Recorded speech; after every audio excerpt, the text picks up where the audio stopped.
Bernard Guetta, bienvenue à la Galerne, merci de nous rejoindre pour présenter et signer La Nation européenne, votre nouveau livre paru chez Flammarion, Comment Trump, Poutine et le Covid ont transformé l'Union. Bernard Guetta, vous dédiez le premier chapitre de ce livre à Donald Trump, quelle idée! Vous le qualifiez de père refondateur de l'Europe, c'est vous qui titrez cela. L'Europe, elle vacillait à ce point-là ? Non, c'est pas ça.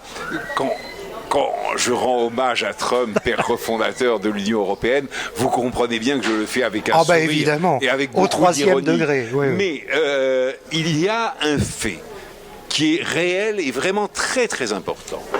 Pendant sa campagne présidentielle de 2016, Trump a dit, répété, martelé que si un jour les pays baltes étaient attaqués, il ne disait pas par qui, enfin on comprenait bien que ce n'était pas par les Martiens, mais par la Russie, eh bien avant de voler à leur secours, les États-Unis devraient vérifier qu'ils étaient bien à jour de leurs obligations vis-à-vis de l'Alliance Atlantique.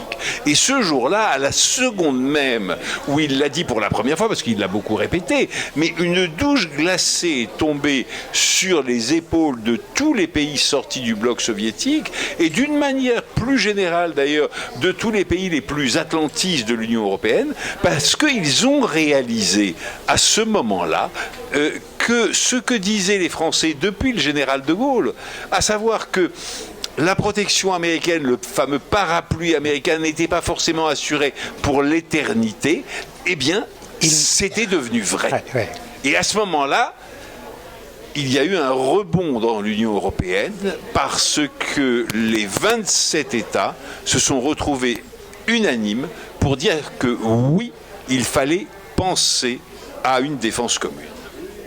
Vous venez, Bernard Guetta, de parler des Russes, vous venez de parler de Poutine, vous l'évoquez bien sûr dans l'ouvrage, et vous dites « Il faut préparer l'avenir en nous adressant directement aux Russes par-dessus la tête de Poutine ». Mais comment faire ?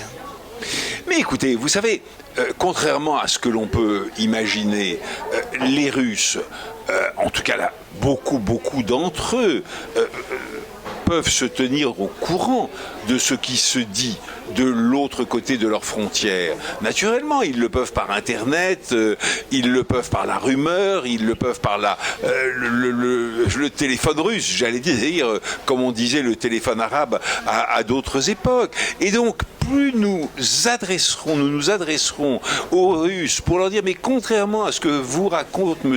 Poutine, notre obsession à nous, les démocraties européennes, n'est pas de détruire la Russie, n'est pas même de réduire votre influence, n'est pas même de réduire votre poids sur la scène internationale. En revanche, notre ambition vis-à-vis de vous est de pouvoir coexister sur notre continent commun entre pays démocratiques. Et donc nous aspirons à ce que la Russie devienne un pays démocratique. Ce qu'elle deviendra à mes yeux un jour ou l'autre. Vous y croyez vraiment ? Absolument. Bien sûr que oui, mais bien sûr que oui. Pourquoi est-ce que les Russes aimeraient la servitude ? Les Russes sont des êtres humains comme vous et moi. Et ils préfèrent la liberté à la servitude comme vous et moi. Simplement, aujourd'hui, il y a un régime de terreur. Écoutez, pendant l'occupation en France, on ne voyait pas tous les matins ou 4 fois par jour les Français descendre dans la rue au cri de liberté et démocratie. Non, ils avaient peur. Ils étaient terrés chez eux jusqu'au moment, naturellement, où la victoire des Alliés est apparue. Mais écoutez, nous ne pouvons pas reprocher aux Russes d'être moins héroïques que nous ne l'avons été. Nous entrons, après le marché commun et la monnaie unique, dans un troisième moment, la construction d'une union politique de la même façon qu'il y a, enfin, allez-vous dire, car vous avez trépigné de la voir arriver, cette défense commune, cette défense européenne. Ce sont deux moments importants dans l'Union. Ah mais complètement, parce que l'Union change de nature. Vous savez, on en parlait à l'instant, jusqu'au moment où Trump a eu en 2016 ces phrases, mais l'idée même d'une défense commune était rejetée pas 26 des États membres, 28, 27, avec même à l'époque où il y avait encore les Britanniques, oui. 27 des 28 États membres qui disaient mais ça c'est la mégalomanie de ces Français qui sont chroniquement et stupidement anti-américains, qui ne comprennent rien à rien, etc. Mais non, c'est pas un anti-américanisme des Français, d'ailleurs cet anti-américanisme est largement une légende, mais enfin bon, peu importe, ce n'est pas une question de l'anti-américanisme des Français, c'est une question de réalisme. Pourquoi voudrait-on que tant d'années, 30 ans après la fin de la guerre froide, qui menaçait les intérêts américains, naturellement, à l'heure où les intérêts américains ne sont plus menacés en Europe, pourquoi voudrait-on qu'il y ait une majorité de contribuables américains qui continuent à dire « Ah ben oui, on va payer pour la défense de ces Européens qui, eux, ne veulent pas payer pour leur défense. » Mais il n'y a aucune raison qu'ils continuent à le faire. Et donc, nous devons nous préparer, et en vérité, nous aurions dû nous préparer depuis longtemps, parce que ce moment est arrivé depuis longtemps. Alors justement, demain, sera-t-il possible de parvenir au même niveau d'harmonie entre États membres en intégrant de nouveaux pays à l'Union? Je pense, et vous y pensez aussi, à l'Ukraine, la Moldavie, la Géorgie, l'Arménie, les pays de l'ancienne Yougoslavie. Est-ce que cela nécessitera une Europe à plusieurs vitesses? Je pense que oui.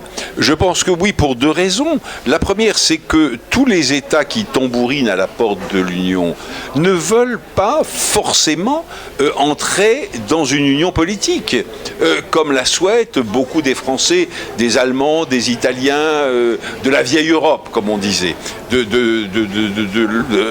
l'ancienne, du premier carré de l'unité européenne. Et puis il y a une deuxième raison, c'est que tous ces États ne pourront pas être en capacité de le faire, même s'ils le souhaitent. Alors ménageons des degrés d'intégration, mais ça ne veut pas dire que ceux qui ne seraient pas immédiatement au même degré d'intégration que les autres ne le seraient jamais. Non, ça veut dire que, regardez, la Croatie, par exemple, vient de rejoindre la zone euro, vient d'adopter, il y a très peu de temps, la monnaie unique. Elle ne l'avait pas jusque-là.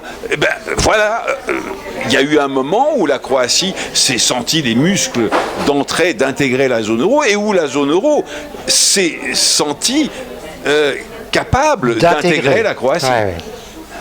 Alors, pour conclure, Bernard Guetta, je crois que vous avez une conviction, une de plus, toujours une conviction européenne, mais c'est de réussir à faire, je cite, de l'Union l'indispensable puissance d'équilibre entre la Chine et les États-Unis.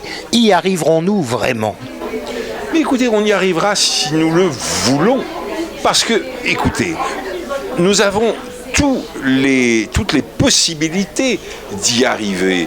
Nous avons des élites intellectuelles et scientifiques qui valent bien celles des États-Unis et celles de la Chine. Nous avons une richesse qui vaut bien celle des États-Unis et de la Chine. N'oublions jamais que si on prend les rapports de force économiques, hein, le PIB tout simplement, alors évidemment on calcule généralement France, Allemagne, etc. Alors bon, France, Allemagne arrive à un niveau un peu, je dirais pas secondaire, mais enfin bon, n'arrive pas au premier rang.